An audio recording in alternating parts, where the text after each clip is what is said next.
something. But on the other hand, people have criticized you for not championing every cause around, right? I mean, that's what I got in this. I quote Allman because he's very sympathetic. Much of what he's written in this book about me is pretty intelligent. He's Australian, though, and he doesn't really know the American context to everything. And I got word to him, and I said, you know, I was just invited by the Congressional Black Caucus to address them. I'd just flown in from Italy. I said, do you think that would happen to this writer, that writer, the other writer? Well, you, in fact, were a strong supporter of writers like Baldwin. I certainly was. I tried for 2 years to get Go Tell It on the Mountain published, which was the original title, was Cry Holy. I remember it was in 2 white cardboard boxes. And I gave it to Elliot McCrae, who owned E.P. Dutton. And he looked at it for a while and said, that James Boyd? I said, yeah. He said, I can't publish it. I said, why not? It's a wonderful book. He said, I'm from Virginia. Now, this is, you know, this is not 1920. This is 1946 or 7. Yeah, you actually made the point that they had to go to France to establish it. To be established and properly praised. But what change have you, I mean, there's 2 areas there. You got, Baldwin was a homosexual and a black man. And how much has the world changed for those 2 categories, or people in those 2 categories? Not much. Really? No. It's more vocal nowadays, and you know, there are people who wrap themselves in the pink triangle, and people wrap themselves in Africa. But the feelings are still there. Note the campaign which we're now enduring. Mr. Foley for the Republicans is in great trouble and is harming them, I gather, just by what he is, not his little notes to page boards or whatever they are in the Senate. So you really don't think it's changed that much? Very little. Very, very little. That you have militant movements sometimes set in motion by one minority or another minority. Doesn't mean it's changed people's views. They're fed them from birth. They don't change. I was just down in Texas, you know, speaking in Austin, which is the liberal capital of the state. And I was just talking to liberal-minded Texans about their problems. The same old problems. Really? So you don't even think there's more tolerance? I mean, here we are in Hollywood and so forth. I mean, out of the closet, all of the stuff that we've been hearing, gay marriages. In the case of black people, they're now called black instead of Negro. There's changing a word does not alter a situation. Let me ask you, you used the word conspiracy before, and one interesting part of the book is your view of the Kennedy assassination.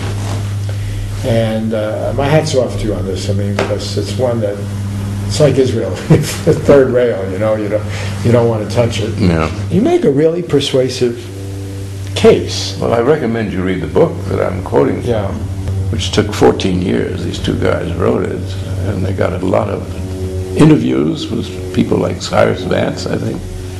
A lot of Freedom of Information Act. The CIA was coughing up stuff. It's the most thorough account we'll ever have of it. But you know, it's interesting because I guess your stepfather was Jackie's stepfather too. Yeah, and you knew Kennedy. Yeah. And I guess you knew Bobby somewhat. No? Yes, I know. Yeah. So, I mean, we have these different views. We have this mythical view of, well, even my students at USC, well, that must have been a good time, you know. But as you point out in the book, the fact is they traffic with gangsters. You know, and you say in the book, you know, they probably got killed as a result of that. You know, the same very people that they were sending to kill Castro. Catastrophic irony, I call it. you know, what do you make of all that? Was it that we let the Shanty Irish get in our politics? Was this a disorderly family? Well, it's, you know, if there was a villain at all, it would be old Joe Kennedy, who was quite an operator and often dealt with the forces of darkness. And right toward the end of his life, Frank Costello used to come over in Central Park South to have dinner. And I remember Ray Stark, the producer out here, he was an old Teamster, and who used to go over and gave great massages. So Kennedy and Costello would be, before they had dinner, they'd get massages from this old guy. And then they would just gossip, and the old guy kept his ears open. And Ray Stark knew him, and Ray told me about this. And I checked again, and it says indeed there was a former Teamster who used to come by Central Park South. And Costello was assigned to Joe Kennedy when he married into the Fitzgerald family up in Boston. And the first thing the Fitzgeralds provided him with was a bank.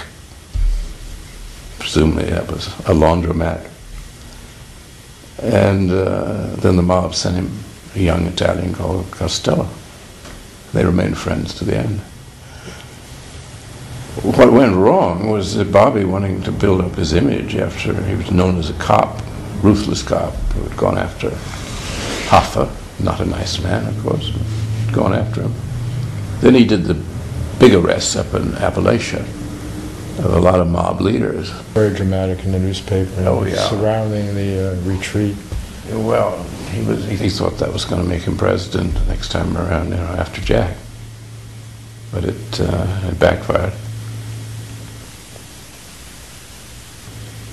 So there was a conversation between Trafficante, who was out of Chicago, and he was in charge of the mob in Tampa, Florida, and Marcello, who was the head of the mob in New Orleans, which also included the Havana, which by then was a hot subject. Casinos. Bobby hated Marcello. And just dropped him off in Guatemala in the forest. It's in the book, it's quite fascinating. Marcello swore vengeance. Trafficante is talking to him, the conversation is being recorded. And Trafficante says, we got to get rid of Bobby. I mean, this is awful, you know, he's going to go after more and more and more of us, and so on. And Marcello says, if a dog is bothering you, you don't cut off his tail. And that was the death sentence for poor Jack. Then the Kennedy brothers were arranging, this is after the missile crisis and the general promise to Khrushchev to lay off the Cubans. And Jack said, well, we will if he will allow us to inspect the missiles. Yeah, everyone, I'm sorry to interrupt, but everyone forgets that everybody thinks Kennedy won that day. The fact is he caved. Because he gave Khrushchev a promise not to overthrow Castro, and after the failed Bay of Pigs, he had given the emigres, or the exiles in Florida, the promise that he would invade again. Yeah. And they were gearing up for another invasion, but because of the missile crisis, they called, at least temporarily, called it off. Yes, they did. Ultimate Sacrifice is a book that's just out, and I highly recommend it. It describes how the Kennedy brothers were planning in 1963, December, to overthrow Castro on the grounds that he had not lived up to the agreement with Khrushchev, which was that Kennedy would not invade Cuba if he was allowed, we were allowed to check and see whether the missiles that were there were really there and so on. Castro didn't live up to that. Kennedy took this, okay, the brothers decided, now we'll get Castro. What we didn't do at the Bay of Pigs, we'll do now. But it has to be done in total secrecy, because it can be a cause of war if Khrushchev finds out, because the Russians have proven that they can do us a lot of damage. And they've got a base against the United States in Cuba. So in the greatest of secrecy, the CIA was left out of it because Jack always thought that they were the ones who had made the mess at the Bay of Pigs. So it was put under the Department of Defense, so it was pretty much an army maneuver. Now the Kennedy, they called it C-Day, which either C for Castro or C for Cuba. Then it was penetrated. Now by then the Mafia, as I was explaining earlier, was very angry at Bobby Kennedy. And then they transferred their anger to his boss, the president. And 3 Mafia godfathers decided to kill Jack. That was Carlos Marcello of New Orleans, and sometimes Havana, Santo Trafficante of Tampa, Florida, and Johnny Roselli out of Chicago. And all 3 were being vigorously pursued by Attorney General Robert Kennedy, along with a dozen of their associates, of whom 6 were also working on the Castro murder case. Now, there were 3 attempts made on Jack's life. The mob bosses, the Trafficantians, so Marcello was in charge of this, basically, targeted JFK twice before Dallas. Once in Chicago on November 2nd, 1963. JFK called off his motorcade. Then in Tampa on November 18, he went through the parade, this motorcade that went on endlessly, and he knew that there was somebody out there with a gun. Exactly the same setup that they used at Dallas, which was his next stop. And the next stop, he was killed.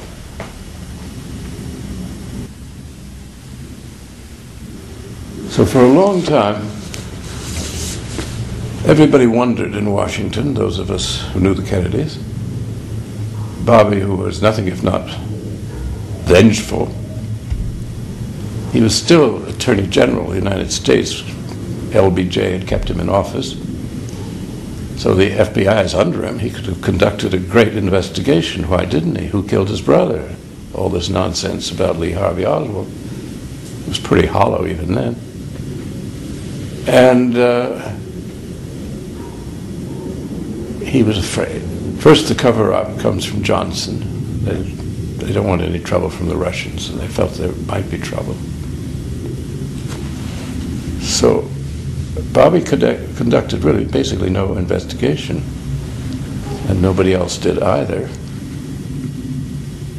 Then he said to Bill Walton, a friend of mine, friend of all of us in those days, and to a number of other people, and Bobby would find this toward the end of his career in Washington, he said he knew who was behind it. It was Marcello of New Orleans, Mafia guy. But he couldn't say a word about it because the plot to kill Castro would be revealed to the whole world. And the Kennedys would be under a very dark cloud, even though there were people still mourning for poor Jack. And he would have no chance in politics. So there he is, sitting with this knowledge, and that's why he was having all those crying jags that people report. He was just wandering around like a lost soul. He could do nothing about what he wanted to do, which was, take care of Marcello. So nothing was done, and in time the Castro murder plot was not acted upon, and Castro survives to this day. It's interesting because there was an earlier murder plot before Kennedy to get Castro that Nixon had something to do with. And Oliver Stone's theory in his movie Nixon is that Watergate was blowback. The exposure of Watergate was, and what Nixon was concerned about in the files was evidence that Hunt had